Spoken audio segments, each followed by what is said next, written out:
Ayon sa mga organizers mula sa Philippine American Bully Registry at mga pribadong organisasyon, maaangas at matatapang man daw ang itsura ng karamihan ng mga bully at iba pang mga breed na aso. Kita naman sa dog show ang angking ganda at lambing ng halos 50 mga aso na lumahok sa paligsahan.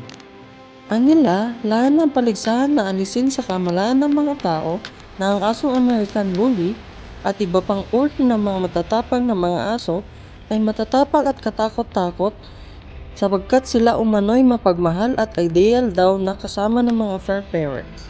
Naging patok ang mga alaga ng mga bully fur parents, breeders at iba pa maliban pa sa mga ibang breeds na sumali rin sa paligsahan.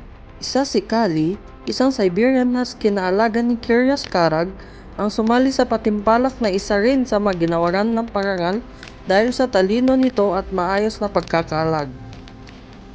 Ayon kay Curious, alaga si Kali dahil magaling rin itong tumulong sa mga search and rescue teams lalo na kapag may kalamidad. Maliban sa mga bully, naging patok ang all-breed fun show na bahagi ng palabas kung saan nagtagisan sila upang makuha ang titulong Best Small Breed, Best Medium Breed, Best Large Breed at Best in Show. Sa pamamagitan ng naturang kompetisyon, umaasa ang mga organizer na magkaroon ng inspirasyon ang mga nasa larangan na pag-aalaga ng aso. Naniniwala rin sila na sa pamamagitan ng mga ganitong aktibidad ay makita ng publiko ang kahalagahan ng pagmamahal at pagiging responsable sa mga alagang aso.